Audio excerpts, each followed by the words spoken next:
You guys get the horse-noceroses all hitched up, and it's off to the races again.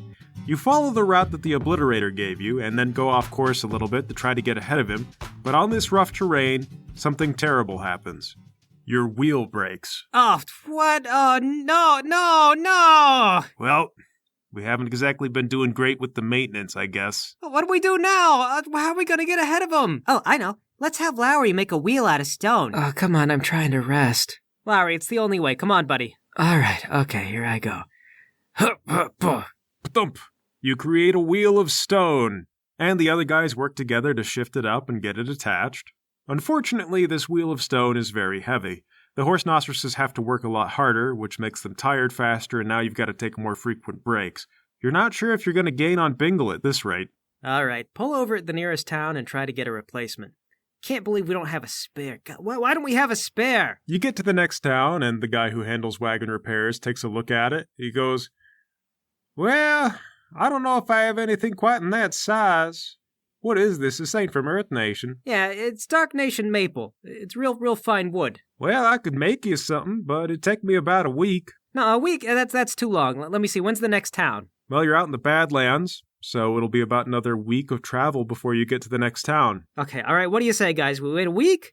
And then after that, maybe we can make up the lost ground. Yeah, I guess I that don't makes mind sense. resting. Could we get a bed? Like a real bed? All right, here's for the wheel. Can you point us to the nearest inn? You get some much-needed rest, the new wheel gets put on without any issues, and then you guys are off again. But another stroke of bad luck hits you. While you're out on the trail, a storm cloud rolls in. The rain is heavy and thick. It doesn't happen very often in these parts, but when it does, it really happens. The ground turns to mud, and the wagon gets stuck in spite of the mighty horse-noceroses. You've got pretty much no choice but to wait it out. The horse-noceroses can't pull through this. And it's damp again in the next morning. And then finally, when it starts to dry, you have to get Lowry out to dig the wagon out. Oh, God. The gods are working against us. We've got Bingle right on the map. He's in our grasp, and they're just reaching out and slapping us down. Well, you're on the move again, at least. But, Elvis, at some point during the journey, you found some meat, and it was a little questionable, but you decided to eat it anyway. After that, you got diarrhea, and that was embarrassing, so you didn't tell anybody, but it's continued to get worse and worse and worse, and recently you've been seeing blood in your stool, and you feel really, really terrible. Does Elvis have dysentery? Oh, God, it's turned into Oregon Trail. Guys, I'm not feeling very good. Yeah, you don't look good. You look pale. I've been pooping a lot, and I need a lot of water. I'm very thirsty. All right, we'll pull over at the next town. You get to the next town and have a doctor see Elvis. You guys are all very worried about him, of course. Oh, if only there was such a thing as a medicine bender. Hang in there, Elvis. You're tough. I know you're gonna make it. Potato soup waits by your bed day and night. It's okay, potato soup. It's just the devil's poop disease. I'll be fine. Well, it takes another week, but eventually the dysentery clears up, and you're okay. No more bloody diarrhea. You're fit to go. So back on the road you get, and that's when you come to a stream. Oh, no. Yes, your options are to ford the river, or to try to caulk the wagon and float across, or you could search for a ferry. Wait a minute, I could just make a land bridge. Oh, right, I forgot you could do that. I create a land bridge. We're not doing that. Larry, have we told you lately that you're the most useful member on the team? Bitch, I know it. You don't gotta tell me. And that's when there's a sandstorm! All right. Okay, I take it we do not catch up to Bingle. Yes, it feels as though the earth itself is truly turned against you. Paul, we have angered the spirits. We have to go to a temple and then give them money. That doesn't make the spirits happy. That's what the temples say makes them happy. By the time you make it into the Air Nation, you are pretty far behind their schedule, at least by a couple of weeks. There was no chance for you to get ahead. It is soul-crushing, really. But on the bright side, because your mom exchanged so much money, once you get into the Air Nation, you can afford quite a bit of luxury. Every place you stay, you can buy the nicest housing, the nicest food, treat yourself to a little bit of wine, and it's a bit of a pick-me-up. Your mom observes, "They do the best cheese out here. This is good cheese. What is this?" The Air Nation is sort of a plains type of area, but it's very, very, very hilly and also quite rocky. You're seeing little windmills on the horizon the entire way towards the capital. Finally, you arrive at the Air Nation capital, and the last place marked on the map is a training center where Bingle can learn to be an Air Master. Throw the map on the ground. Well, that does it. That does it.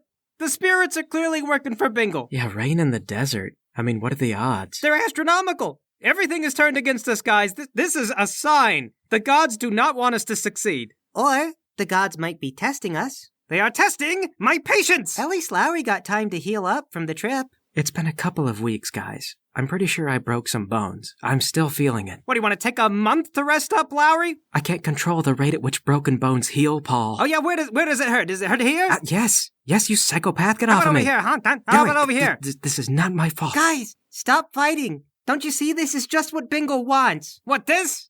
I don't think Bingle wants this. Sasha does, though. This is just what Sasha wants. All right, you're right. We can't let Sasha do this to us. You're right. I'd hate to see the smug look on her face. But what do we even do?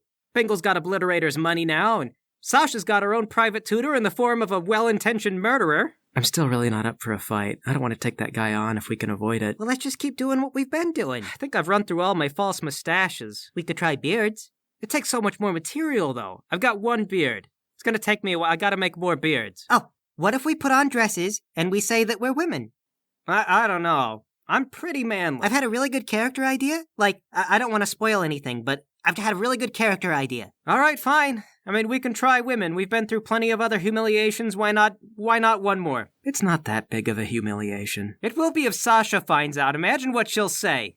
What would she say? Yeah, she's a girl. I mean, she can't disparage us for trying to be like women, right? That would be kind of a slap in her own face. She could say we're not pretty. Ah, she I would. hate that girl. Yeah, we're perfectly attractive. How dare she talk down? She's just jealous of us. That's what she is. Yeah, she doesn't know what she's talking A about. strong personality makes up for a lot. Yeah, we got that in spades. Men'll be lining up. Confidence is what makes a person attractive. You know, that's why she's trying to undermine us so that we don't feel confident. It'll make us less pretty. We do have to practice the walk, though.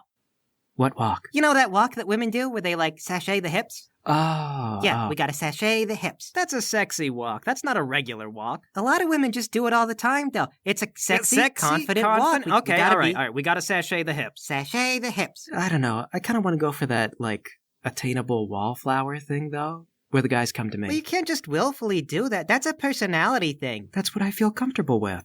That's just being present but shy. What's wrong with that? Well, because Elvis and I are going to be strong, sexy, confident women. Why do we have a shy friend who doesn't want to go out? Well, I like to be out and I like to meet people, but you guys are introducing me to the outside world. You know, Okay. like I open up when you get to know me, but I'm not. But I want to be the strong, sexy type. Yeah, me too, but not ostentatious, though. I'm going to go ostentatious. I'm like, look at me.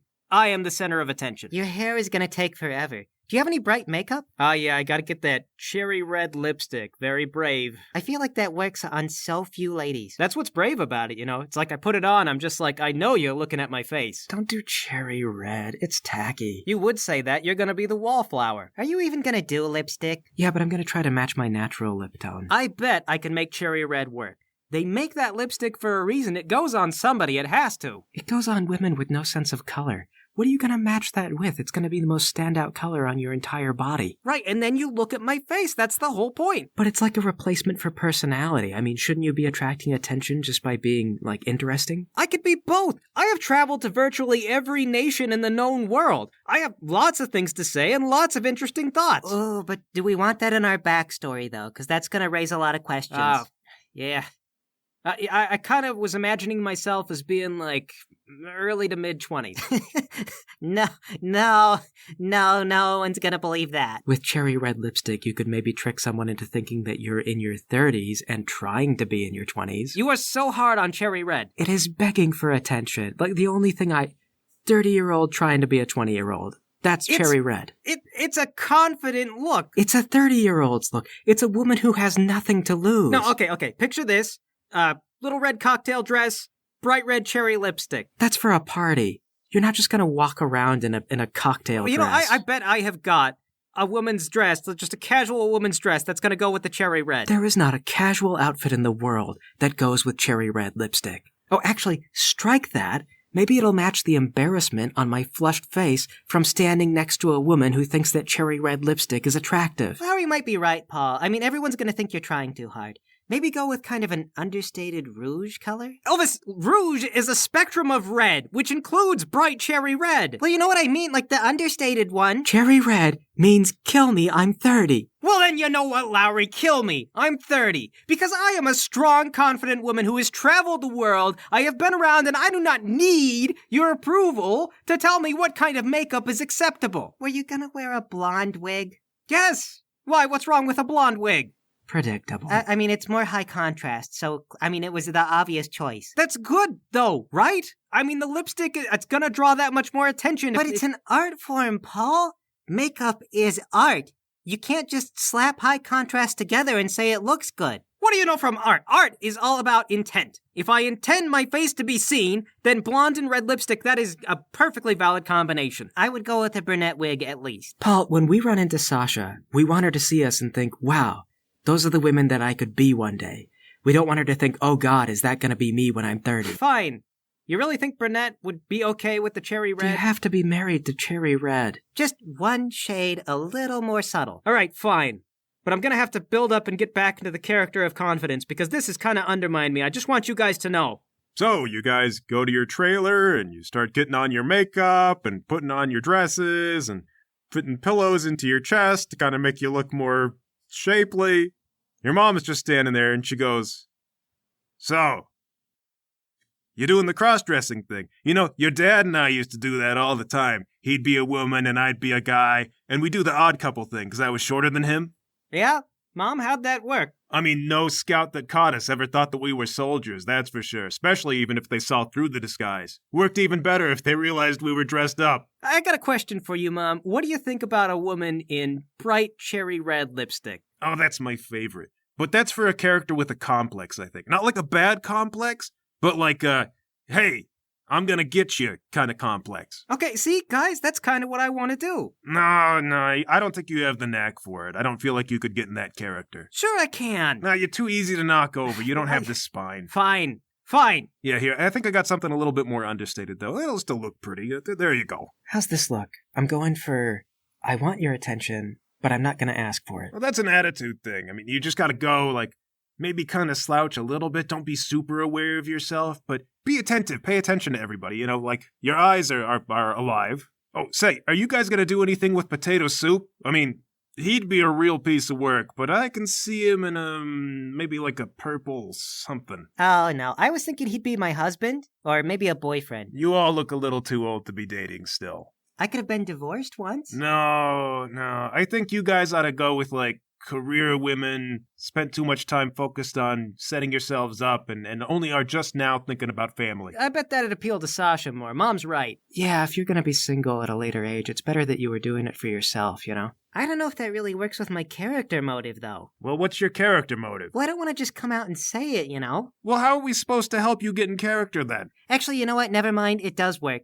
It's fine. I can do it. Wait, is there a good way that I can be a wallflower in my 30s that Sasha's not going to look down on me? Well, what's your backstory? I'm still working on that. You could be focused on a lot of clerical responsibilities. I mean, if you're doing a lot of paperwork and you're lost in stacks of library books and everything, then I could see how maybe you wouldn't have time to get out and meet a guy.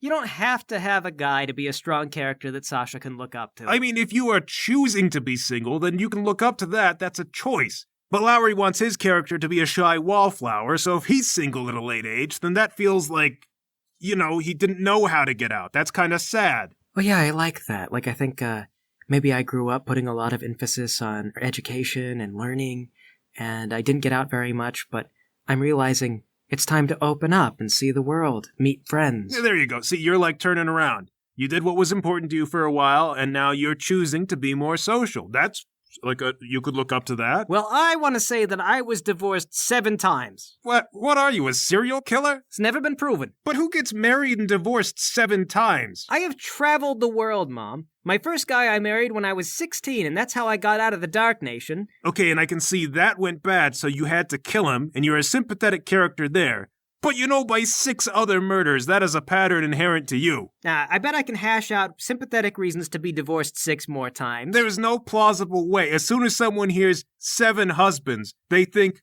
murderer. All right, how about 3 husbands? Make it 2, and I believe you. Why 2? Because your first one dies, and then a lot of stuff happens, and then the second one dies, and you mourn for a while. If you have like 3 or 4 husbands all this fast, then that means you didn't care about any of them. It could just mean I know what I want and I move fast. It means you're psychotic. Fine.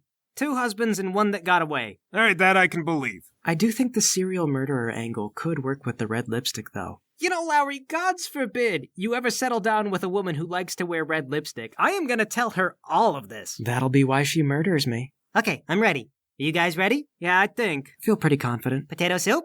Brr. You guys gather yourself together. You march yourselves down to the training center. It is a fairly large place. It's walled off on all sides. Must have cost quite a bit to get Bingle in there, but the obliterator must be a wealthy man. When you approach the front door, however, you see a sign painted near the entrance. We do not accept female applicants.